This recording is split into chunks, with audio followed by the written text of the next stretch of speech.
युक्त है, तो 8 भागों के अंदर ये एक भाग आता है स्वर विज्ञान। कुंडली आदि एक ज्योतिष है, वह फलित ज्योतिष में आता है, परंतु ये भी जो है भविष्य को जानने के लिए ये अष्टांग जो है ज्ञान कहलाता है। तो स्वर विज्ञान आप सभी के लिए बहुत महत्व का होता है, और स्वर विज्ञान से मनुष्य की नाना प्रकार की भविष्य भी कल्पना की जाती है, और भविष्य का कार्य होगा क्या नहीं इसके बारे में भी जानकारी दी जाती है।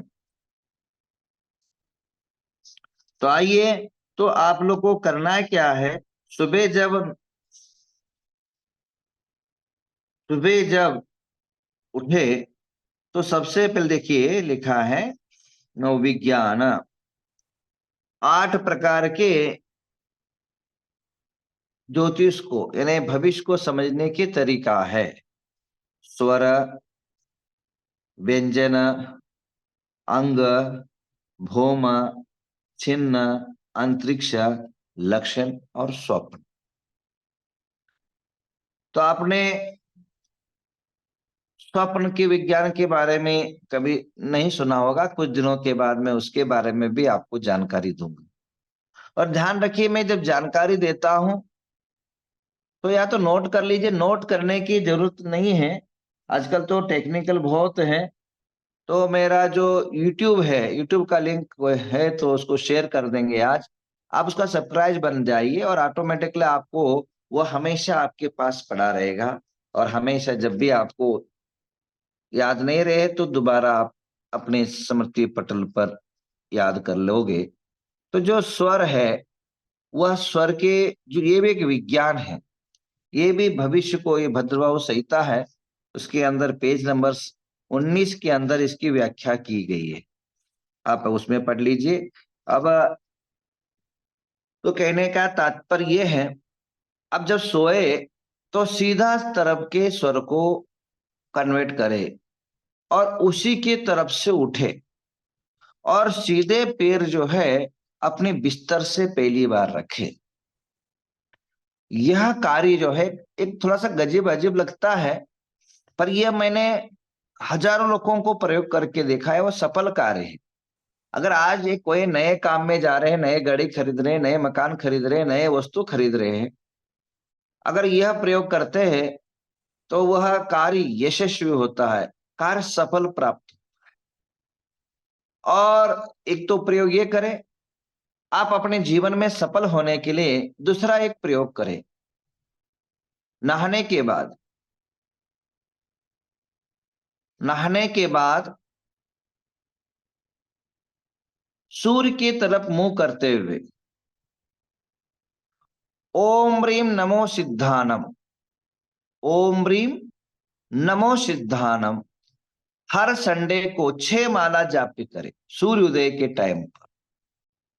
देखिए आपके जीवन के अंदर किसी सफलता मिलेगी, और आपकी जो मनोभावनाएं हैं, मनो इच्छा है, मन के अंदर अनेक आशाएं है, मन के अंदर अनेक जो मुरादे हैं, और आप जो पिछड़े जा रहे हैं, हर काम जो आपको दबा जा रहा है या दबते हो, तो वह पूरा जो है आपका एक सूर्य की तरह तेजस्वी और यशस्वी बन जाएगा, और कार्य आपकी सफल होने लग जाए।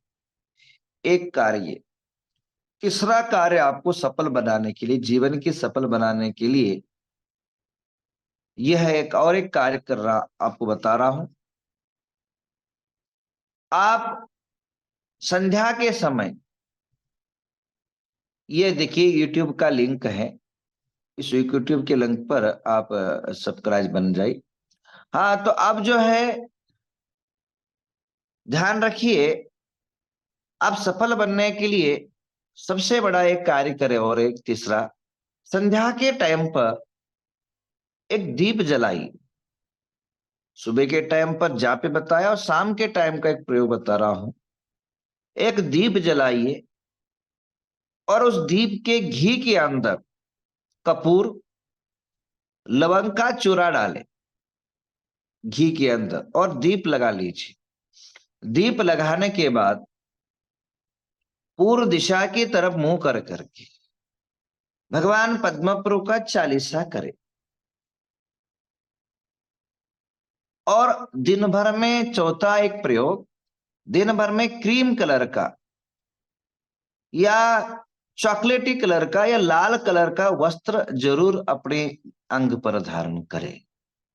और अगर आपकी ताकत और सामर्थ्य है, अगर भगवान ने कुदरत ने आपको कुछ देने के लिए अगर सामर्थ्य बनाया है, अगर तो गाय को 2 रोटी जरूर गेहूं का खिला दीजिए। गाय का रोटी जो है 2 रोटी गेहूं का, उसमें गुड़ डाल करके खिलाइए, देखिए आपके चुटकी भर में काम होने लग जाएगा। यह प्रयोग मात्र हजारों साल या हजारों दिन तक नहीं, मात्र 6 महीना करिए। जो मैंने बताया ना, ये प्रयोग 6 दिन, सभी प्रयोग जो है कंटिन्यू प्रयोग 6 दिन का बताइए। आपके अगर 20 काम रुके हुए, तो मैं आपको अपना आत्मविश्वास से कहता हूं, 1000% नहीं, 1,00,000% गारंटी के साथ कहता हूं, आपके एक 15 काम तो निश्चित रूपे ना सफल हो जाए। अब प्रयोग करके देखिए, आज से ही लग जाइए। आइए, यह आपकी यश के लिए कुछ प्रयोग बताया, शाम को और कुछ बताऊंगा। अभी कुछ मुद्दा और है।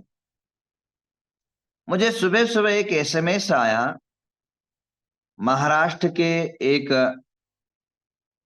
आदमी ने जो बोला, बहुत गंदा बोला, जो सोच है उसकी गंदी सोच है, जिनका नाम है जितेंद्र अवार्ड, अवार्डे का अवार्ड है, हवाड़ा है। और जो है उसने एक बात बोली, भगवान रामचंद्र मांस खाते थे। बड़ी विचित्र भाई, ऐसे बेवकूफ लोगों की बुद्धि तो कैसे सोचती है? बोलने का तरीका क्या है, क्या माहौल है? इतना भी अक्ल नहीं है, इतना भी विचारधारा उनको पता नहीं है। भारतीय संस्कृति जो है राम को किस रूप में मानती है, किस रूप में आधार स्वीकार करती है, और उनकी मर्यादा, उनकी जीवन की चर्या किस तरह अच्छी है। Recording in progress. और ये लोग इस प्रकार के माहौल को बिगाड़ने में लगे हुए हैं। और हमारे जैन धर्म के अंदर कहा है, भगवान भगवान रामचंद्र का जो जीवन चरित्र है, ये पद्म पुराण जैन धर्म के अंदर एक 2 भागों में है। आप उसके पेज नंबर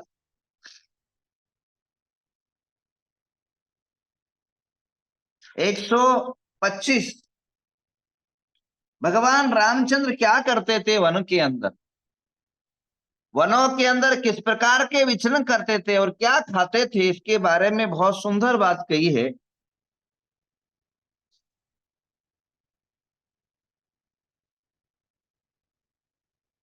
एकासने च तेनात प्रतितम सहित स्थिति आप्रच्य सके स्वस्तम कुतो वा समोपगात।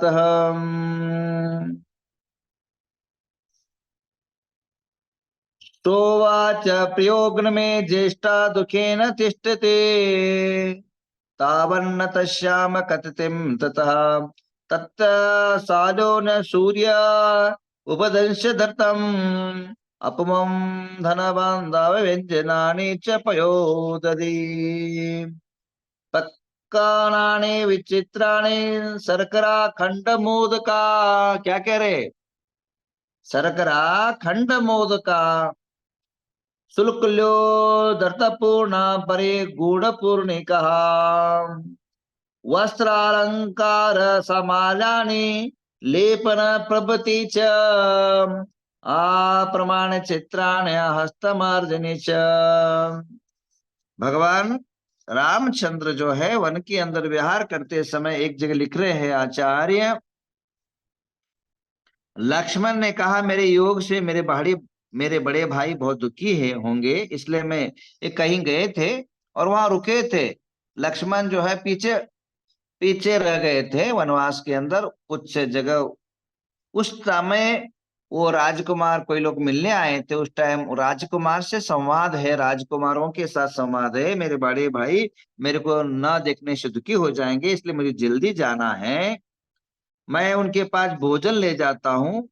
और वहां के राजकुमारों ने क्या कहा, साले के चावल के भात, दाल, धरत, पुए, घेवर, नाना प्रकार के व्यंजन, दूध, दही आदि नाना प्रकार के पकवान, शक्कर, खांड के लड्डू, पूड़िया और कचौरिया, और साधारण पूड़िया, गुड़ मिश्रित पूड़िया, वस्त्र, अलंकृत मालाएं, लेपन आदि सामग्री ले प्रकार के ले जा करके लक्ष्मण ने रामचंद्र भगवान को दिया।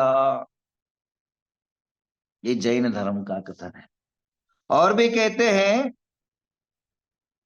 बहुत सारा ढेर पड़ा है, और कम से कम हजारों पेजों का ये ग्रंथ है, सबको आपको समझाने का और सुनाने की समय नहीं है। तो भी मैं ये कहना चाहूंगा, आप किसी को जैन धर्म का ग्रंथ पढ़ सकते हैं। उस ग्रंथ के अंदर स्पष्ट है, भगवान रामचंद्र जो है शाकाहारी, शुद्ध शाकाहारी थे। उस जितेंद्र का एक कहना ये था कि क्षत्रिय थे तो क्षत्रिय मांसाहारी होते थे। अरे भाई, क्षत्रिय जितने भी तीर्थंकर करते वे क्षत्रिय थे, क्या सारे मांसाहारी थे? भगवान महावीर क्षत्रिय थे, क्या मांसाहारी थे? क्या भगवान बुद्ध थे वह क्षत्रिय थे, क्या वो मांसाहारी थे? तुम्हारे खाने के ललोभ के साथ भगवानों को क्यों लपेट रहे हो भाई? और हिंदू धर्म के ग्रंथ के अंदर, हिंदू धर्म के ग्रंथों के अंदर बहुत सुंदर बात कही।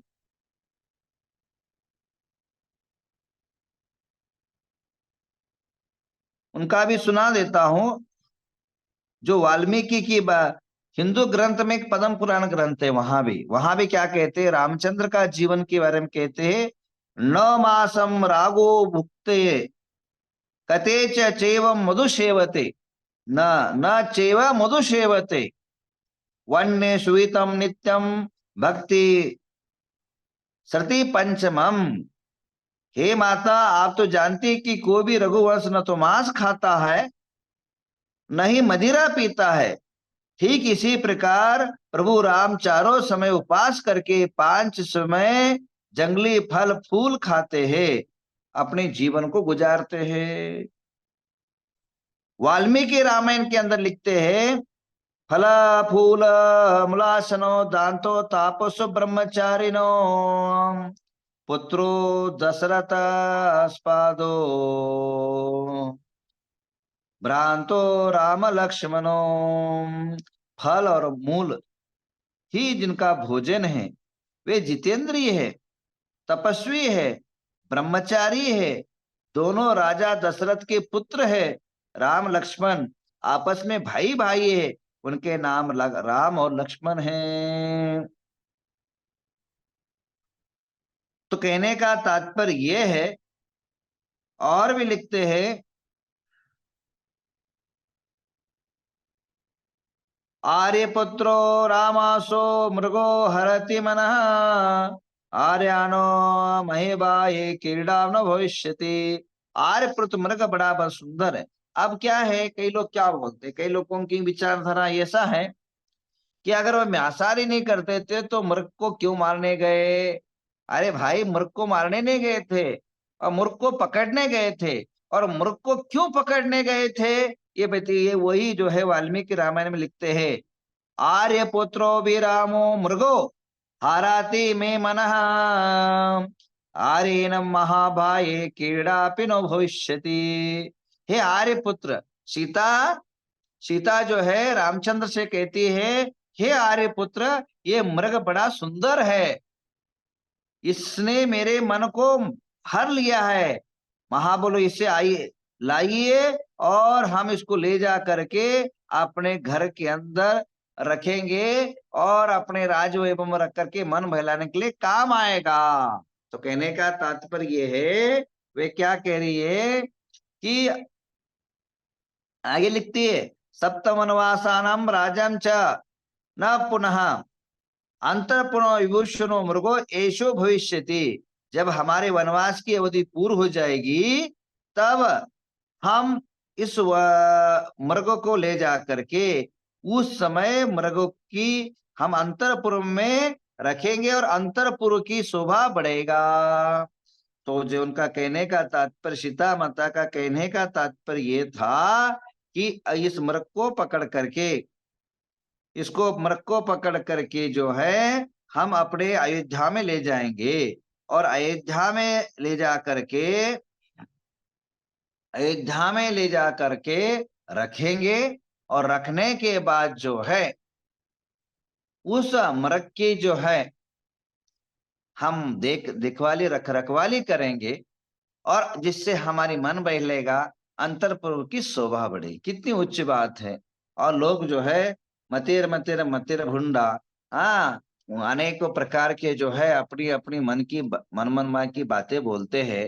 रामचंद्र भगवानों के प्रति अश्रद्धा अभावनाएं प्रकट कर रहे हैं। ये सही बात नहीं है और इस प्रकार की विवाद को हम तुल ना दे। और हम लोग ऐसी बातों पर मैं चाहूंगा, देशवासी से चाहूंगा और सभी राज्यों के मुख्यमंत्री से चाहूंगा और प्रधानमंत्री से आशा करूंगा 26 तारीख को जो रामोत्सव हो रहा है वह जो अहिंसा उत्सव हो, हर राज्य में साकार का जो है गुजे, एक दिन जो है पूरा जो है भारत भर के अंदर मांस न बिखे और मां प्राणियों का वध न हो और प्राणियों पर दया हो, करुणा हो और रामचंद्र का जो सदाचार हो, पालन हो, ऐसी हम भावना भावते हैं। एक दिन तो प्राणियों का मांस न बिखे भारत देश के अंदर। एक दिन तो अगर जैसे शाकाहारी रामचंद्र थे वैसे ही जो है पूरा भारत भी एक दिन जो है राम के चरित्र पर, राम के आचरण पर जो है